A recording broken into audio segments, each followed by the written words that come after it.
আসসালামু আলাইকুম সুপ্রিয় দর্শক, আমি শাকিল আর আপনারা দেখছেন বিশ্ব বাংলা কৃষি, সর্বদা কৃষকের পাশে থাকে। সুপ্রিয় দর্শক, আপনার বেদানা গাছে প্রচুর পরিমাণে ফল ধরাতে চান, তাহলে এই ভিডিওটি আপনারই জন্য। এছাড়াও আপনার বেদানা গাছে ফুল আসছে না, কিভাবে আনবেন, আর যদি ফুল আসে তা ঝরে পড়ে যাচ্ছে, ফল আসলে ফল ফেটে যাচ্ছে বা ফলের গায়ের কালারটা একেবারে নষ্ট হয়ে যাচ্ছে, তাহলে এই ভিডিওটি আপনারই জন্য। অবশ্যই ভিডিওটি শেষ পর্যন্ত দেখবেন। আর আপনি যদি বিশ্ব বাংলা কৃষি চ্যানেলে নতুন হয়ে থাকেন, তাহলে অবশ্যই চ্যানেলটি সাবস্ক্রাইব করবেন আর পাশের নোটিফিকেশন বেলটি অন করে দেবেন। তো চলুন সুপ্রিয় দর্শক, শুরু করা যাক।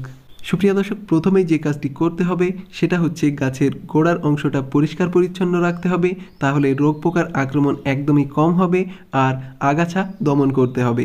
যদি আগাছা থাকে তাহলে এই গাছের খাদ্য ও পুষ্টি উপাদান সংগ্রহ করে নেবে এবং আপনার গাছটি কমজোর হয়ে যাবে।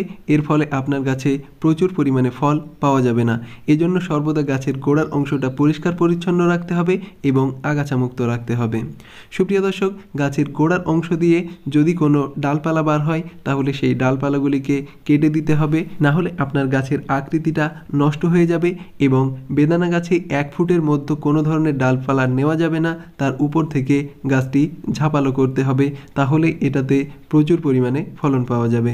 দেখুন, 1 ফুট নিচে কোনো ধরনের ডালপালা নেই এবং গজাতে দিলেও চলবে না। এছাড়াও বেদানা গাছে ছত্রাকের সমস্যাটা প্রচুর পরিমাণে দেখা দেয়, এজন্য ছত্রাকনাশক স্প্রে করতে হবে এবং ছত্রাকনাশক হিসেবে আপনারা কপার অক্সিক্লোরাইড ব্যবহার করার চেষ্টা করবেন। এটাই সবচেয়ে গুরুত্বপূর্ণ আপনার বেদানা গাছের জন্য এবং এই কাজটি নিয়মিত করতে হবে, অর্থাৎ 15 দিন অন্তর অন্তর আপনার গাছে কপার অক্সিক্লোরাইড জাতীয় ছত্রাকনাশক স্প্রে করতে হবে। তাহলে বেদানা গাছের ফুল ঝরা ও ফলের গায়ের অংশের রঙটা খারাপ হয়ে যাওয়া এই সমস্যার সমাধান হবে। এবং এই কপার অক্সিক্লোরাইডের ডোজ হচ্ছে প্রতি লিটার পানিতে 3 গ্রাম করে দিতে হবে। খুব ভালোভাবে মিশিয়ে গাছে স্প্রে করতে হবে এবং এই কপার জাতীয় ছত্রাকনাশকের সাথে কোনো ধরনের কীটনাশক বা অন্য কোনো ধরনের ছত্রাকনাশক মেশানো যাবে না, শুধুমাত্র এই কপার জাতীয় ছত্রাকনাশকটি স্প্রে করতে হবে। এটা অবশ্যই আপনাকে লক্ষ্য রাখতে হবে। সুপ্রিয় দর্শক, এটাকে আমি খুব ভালোভাবে গুলে নিচ্ছি এবং গুলে নেওয়ার পর আমি এটাকে স্প্রে বোতলে ভরে নেব। স্প্রে বোতলে ভরে ডাইরেক্ট গাছে স্প্রে করে দেব। এবং সুপ্রিয় দর্শক, আপনার বেদানা গাছে যদি ফুল না আসে কী করবেন? আপনার গাছকে স্ট্রেসে ফেলবেন, তাহলেই কিন্তু গাছে ফুল আসবে, অর্থাৎ পানিটা নিয়ন্ত্রণ করতে হবে। আপনার গাছে খুব বেশি পানি প্রয়োগ করবেন না। যখনই গোড়ার অংশটা একদমই শুকিয়ে যাবে তখনই সামান্য পরিমাণে পানি প্রয়োগ করতে হবে, গাছটি যাতে বেঁচে থাকে। এই পদ্ধতি অনুসরণ করলে আপনার গাছে প্রচুর পরিমাণে ফুল আসবে এবং এটি পরীক্ষিত, কারণ আমি এটা ট্রাই করেছি এবং আমার গাছেও বাম্পার ফুল আসতে শুরু করেছে। এছাড়াও আরেকটি বিষয় আপনাকে লক্ষ্য রাখতে হবে, বর্ষাকাল যখন শেষ হয়ে যাবে তখনই গাছে সার প্রয়োগ করতে হবে, মিশ্র জৈব সার। এক্ষেত্রে আপনারা হাড় গুঁড়া, শিংকুচি, নিমখোল এবং ভার্মিকম্পোস্ট গাছে প্রয়োগ করতে পারেন, তাহলেই কিন্তু বাম্পার ফুল আসবে এবং তা ফলে পরিণত হবে। যদি গাছের গোড়ায় পর্যাপ্ত পরিমাণে খাবার না থাকে তাহলে আশানুরূপ ফল পাওয়া যাবে না। সুপ্রিয় দর্শক, এবার আমি ডাইরেক্ট গাছে স্প্রে করে দিচ্ছি এই ছত্রাকনাশকটি।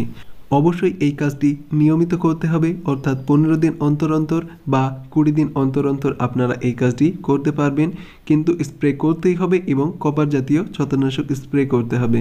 কারণ গত বছর আমি কপার জাতীয় ছত্রাকনাশক স্প্রে করিনি, যার কারণে যতগুলি ফল হয়েছিল সেই ফলের উপরের অংশটা একেবারে খারাপ হয়ে গেছিল, রঙটা একেবারে বাজে হয়ে গেছিল। আর এই ছত্রাকনাশক যদি স্প্রে করা না যায় তাহলে গুণগত মানসম্পন্ন ফল পাওয়া যাবে না। সুপ্রিয় দর্শক, বড় গাছেও আপনারা স্প্রে করতে পারেন। যে গাছে ফুল আসছে সে গাছে স্প্রে করতে হবে, যে গাছে ফুল আসছে না, নতুন পাতা বার হয়েছে, সে গাছেও স্প্রে করতে হবে। কারণ বেদানা গাছের পাতায় ছত্রাকের আক্রমণ হয় এবং পাতাগুলি ঝরে পড়ে যায়। সুপ্রিয় দর্শক, বেদানা গাছের ফল ফেটে যাওয়া বা প্রচুর পরিমাণে ফল সেট না হওয়া, ফুল ঝরে যাওয়া, এ কারণে আপনার গাছে স্প্রে করতে হবে পটাশিয়াম সালফেট এবং বোরন। এ দুটি স্প্রে করলে গাছের ফুল ঝরা রোধ হবে, ফল ফেটে যাওয়া রোধ হবে। এটাও আপনি নিয়মিত করতে পারেন। প্রথমত আমি প্রয়োগ করছি বোরন। বোরন আমি 1 লিটার পানির জন্য নিয়েছি 1 গ্রাম। 1 গ্রাম বোরন সার নিয়ে আমি খুব ভালোভাবে এটাকে মিশিয়ে নিচ্ছি এবং এর সাথে আমি দিয়ে দেব NPK 0050 বা পটাশিয়াম সালফেট। এটাকে আমি 1 গ্রাম নিয়েছি 1 লিটার পানির জন্য। এই দুটিকে 1 গ্রাম পরিমাণে নিতে হবে। আপনারা এই দুটি মিশিয়ে তারপরে গাছে স্প্রে করতে পারেন, তাহলে ফল ফাটা যে সমস্যা সেটা একেবারে দূর হয়ে যাবে এবং আপনার গাছে প্রচুর পরিমাণে ফল সেট হবে। প্রত্যেকটা স্ত্রী ফল থেকেই ফলে পরিণত হবে এই কাজটি যদি আপনি করতে পারেন। ফুল আসার পরে 2 থেকে 3 বার এই সারটি স্প্রে করতে হবে এবং 10 থেকে 15 দিন অন্তর অন্তর আপনারা এটি করতে পারেন। এছাড়াও আপনার গাছে মাইক্রোনিউট্রিয়েন্ট বা অনুখাদ্য স্প্রে করতে হবে, তাহলে কিন্তু প্রচুর পরিমাণে ফল দাঁড়াবে, নচেত ফলগুলি ঝরে যেতে পারে। সুপ্রিয় দর্শক, এই কাজগুলি আপনাকে করতে হবে, তাহলেই আপনার গাছে প্রচুর পরিমাণে ফলন ধরাতে পারবেন। সুপ্রিয় দর্শক, এবার আমি এই তরল সারটি স্প্রে বোতলে ভরে জাস্ট গাছে স্প্রে করে দেব, তাহলেই আমার কাজ শেষ হয়ে যাবে। আর এটা নিয়মিত করতে পারলেই কিন্তু প্রচুর পরিমাণে ফল হবে, যেটা আমি আপডেট সহ আপনাদেরকে দেখিয়ে দেব। পরবর্তী আপডেটে আপনারা দেখতে পাবেন আমার গাছে প্রচুর পরিমাণে ফল সেট হচ্ছে, কারণ ইতিমধ্যে ফল সেট হওয়া শুরু হয়ে গেছে।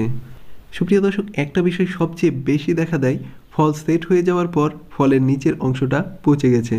এই সমস্যাটা দূর করবে যদি আপনি নিয়মিত কপার অক্সিক্লোরাইড স্প্রে করেন, তাহলে এই সমস্যাটার সমাধান হয়ে যাবে এবং বোরন সার স্প্রে করলে ফল ফাটা রোগটি একদমই থাকবে না।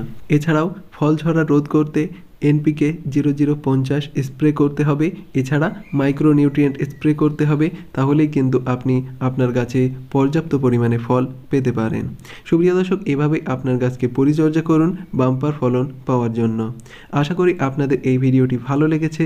ভিডিওটি যদি ভালো লাগে তাহলে অবশ্যই লাইক করবেন এবং বেদানা গাছের পরিচর্যা সংক্রান্ত আপনার যদি কোনো মতামত থাকে তাহলে অবশ্যই কমেন্টে জানাবেন। আর বিশ্ব বাংলা কৃষি চ্যানেলে যদি আপনি নতুন হয়ে থাকেন তাহলে অবশ্যই চ্যানেলটি সাবস্ক্রাইব করবেন আর পাশের নোটিফিকেশন বেলটি অন করে দেবেন। সুপ্রিয় দর্শক, ধৈর্য ধরে এই ভিডিওটি শেষ পর্যন্ত দেখার জন্য আপনাকে অসংখ্য ধন্যবাদ। থ্যাঙ্কস ফর ওয়াচিং বিশ্ব বাংলা কৃষি।